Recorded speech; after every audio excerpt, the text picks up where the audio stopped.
Hey Kid Point friends, Miss Jayonna here. One of my absolute favorite things to do is read. And I'm going to be reading a book called Bunny's Book Club. It's all about a bunny and his friends who also love to read. Bunny loved books. He loved them ever since he first heard the lady with the red glasses reading aloud outside the library. As he listened, Bunny imagined himself climbing mountains, captaining a ship, ruling a kingdom. But when summer ended, story time moved back inside. Bunny wasn't sure if animals were allowed in the library, but Bunny was sure he couldn't live without books. Night after night, he could hardly sleep for wishing. He had to do something. So, with a flashlight in his paws and hope in his heart, Bunny jumped out of bed and tiptoed through the dark. But when he reached the library door, it was locked. So were the windows. Bunny tried digging, climbing, and yanking. Nothing worked.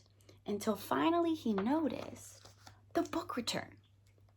The shiny handle was far above his head, but it was no match for a high-hopping bunny hungry for books.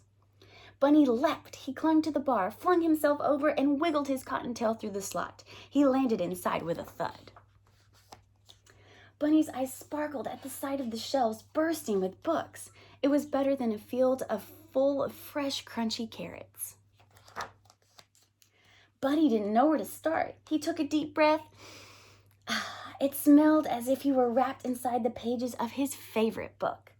He followed his nose to the adventure section. There he found stories about swashbucklers, sharks, and superheroes. Bunny greedily grabbed them all. His whiskers twitching with excitement, he slipped his treasures through the book slot, one by one. Then, performing his best balancing act, Bunny wobbled home. He couldn't wait to dig in. And so Bunny returned to the library each night. He searched and sneaked, then scurried back to read. Then one evening, a loud knock startled Bunny. He closed his book and opened the door. "Where have you been?" asked Porcupine. "Reading," said Bunny. "Why?" said Porcupine. Bunny's eyes popped wide open. "Why?" he sputtered. "Have you ever been to the library?" It was time for Bunny to let Porcupine in on his secret. "Are you sure this is a good idea?" said Porcupine. "Calm your quills," said Bunny. "I'm too prickly. I'll never fit." Bunny pushed and shoved until, pop, went Porcupine. Bunny slipped in and flipped on his flashlight. "Whoa," said Porcupine. "I know," said Bunny. "Do you think there's a story about balloons? I've always wondered about balloons." "Most definitely," said Bunny. Sure enough, Porcupine found books on balloons and on deserts and dunes, on caterpillars and cocoons. When Bunny handed him one about hedgehogs, he hugged it. The two friends took turns cramming books, one out at a time, out of the slot. Their towers teetered so high they could barely carry them. Back at Bunny's, they cozied up with cups of tea and carrot muffins. Together, they read until sunrise. One night, Bear noticed the light on at Bunny's. He opened the door and tripped over a stack of books. "What's going on?" said Bear. "Here," said Bunny, handing him a book. Bear made room and settled in to read. Soon, more curious animals began visiting. "Do you have any books about outer space?" said Bird. "Or about volcanoes?" asked Mole. "I'd like a ghost story," said Mouse. "I think it's time for a field trip," said Bunny. One by one, the animals stuffed themselves inside the library. Bear caused a bit of a delay. They scattered about, sniffing the stacks, pawing over pages. Squirrel gathered stories about the circus. Raccoon nabbed one about outlaws and bad bandits.